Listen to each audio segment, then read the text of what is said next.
Since 1972, they've been coming together in Music City. This is what it's about. This is our week to give back to the fans. The stars of country music. From the bottom of our achy, breaky heart, we love you! And the fans that adore them. To meet Charlie Daniels, that's my goal, and hear some country music and a little rock and roll. I can't believe that they do this, and they are so committed that they come out and see us like this every year. It's great. It's a relationship unlike any in entertainment. My oldest fanfare friend right here. What size? For 10 years. Face-to-face gathering. Hey, Russ Garth, good to see you. Oh, the sun is so fun. Oh, God. How are you doing? Who's wearing my shirt? Way to represent. And a celebration of music that brings them together. You know, people come to this festival from all over the country, man, and so we want to go out and give them the best show we can. What a great party they put on here, isn't it? I wish everybody could be here. It's awesome. Oh, my gosh, I'm going to freak out. It's so much fun. Let me hear old Nashville, yeah! This is the CMA Music Festival, a celebration of 40 fanfares. Hello, I'm Bob Mueller. And I'm Neil Orn. Tonight we look back at this unique celebration of country music. And the relationship between artists and fans that keep both coming back year after year.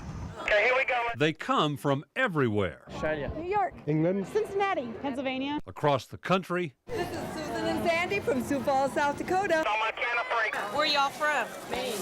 Maine, wow. And around the world. We are from Czech TV. Country music. There's been a large interest in country music over the past 2 years in Namibia. Go ahead and let them go.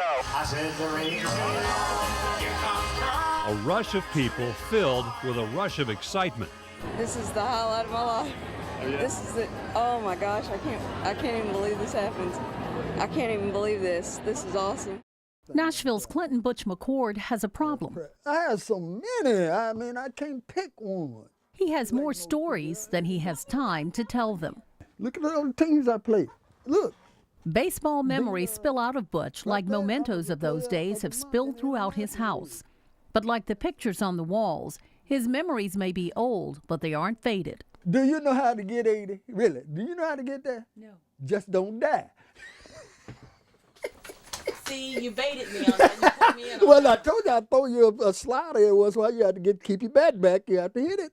Butch's love for the game began when he was a young boy growing up in a white part of town. I learned my baseball through imitation. Wasn't no little league. Wasn't no junior pro ball.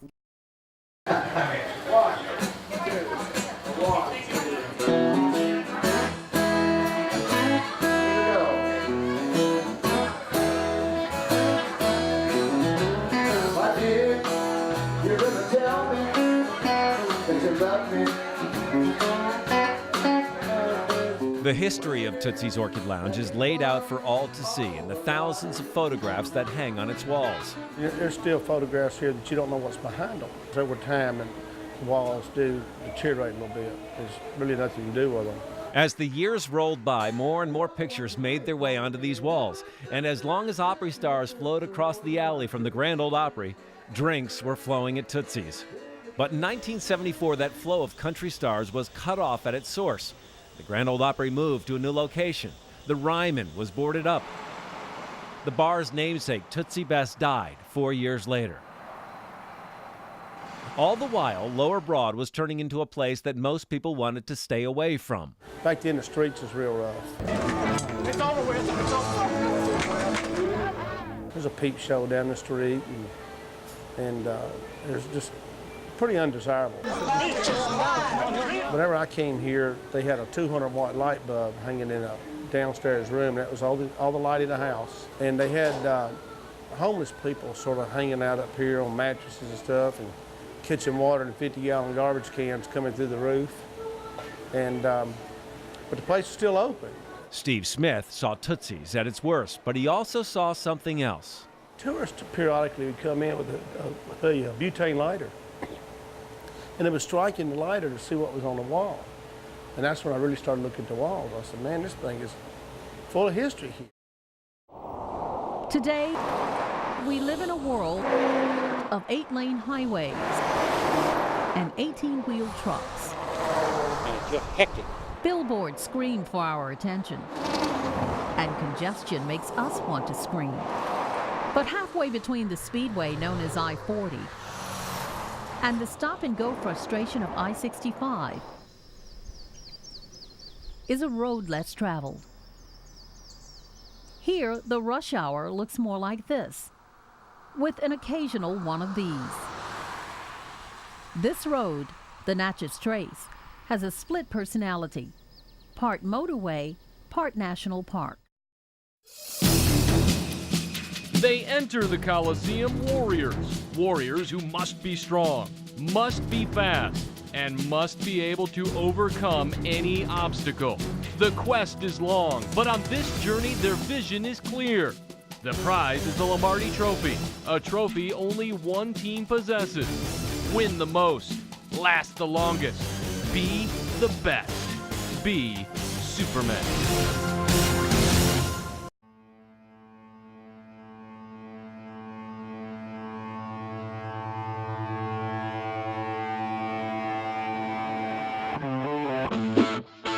It's been 8 long months since the Tennessee Titans walked off the field in Seattle. That's 32 weeks to ponder what could have been, 223 nights to dream of what's to come. It's a new season with new faces, bigger challenges, and higher hopes. Tonight, this season begins where the last one ended. It's a new decade of Titans football, and it starts now.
You must achieve balance.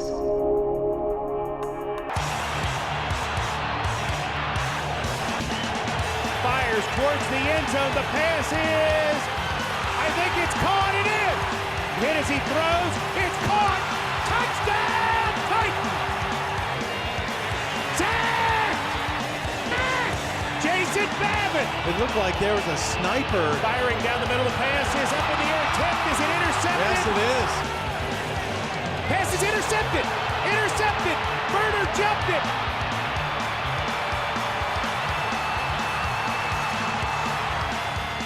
Offense, defense, special teams, balance.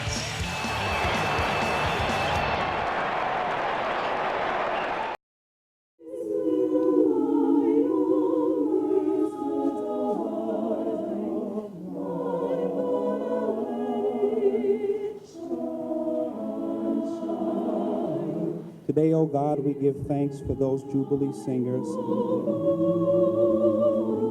who endured tremendous hardships so that we would have the privilege to witness this present day.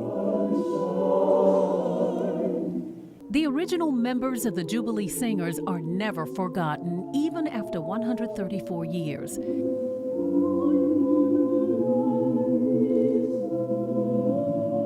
It's a testament to what these young people were able to do. The backdrop comes straight from a high school history book. The Emancipation Proclamation put an end to slavery in 1863. 2.5 years later, the Civil War ended. Then in January 1866, in Nashville, the Fisk Free Colored School opened to students, housed in former Union Army barracks near what is now Union Station. By the following year, the school became known as Fisk University. But within 5 years, mounting debt brought the threat of bankruptcy and closure. That's when the pages of history turned to 9 Fisk students. It was choral director George L. White who decided to take his singers on the road to raise money to keep the school open.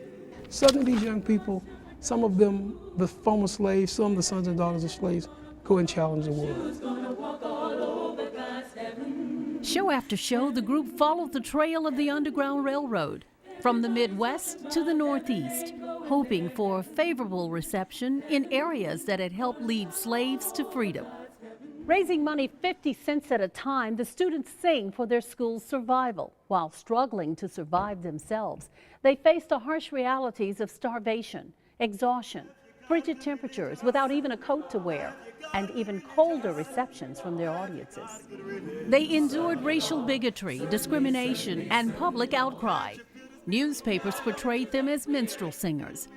But Director White wasn't deterred, saying he was depending on help from God. He took a cue from the book of Leviticus, an Old Testament account of Hebrew law that required all slaves be set free during a year of Jubilee. From that point on, the students would be called the Jubilee Singers.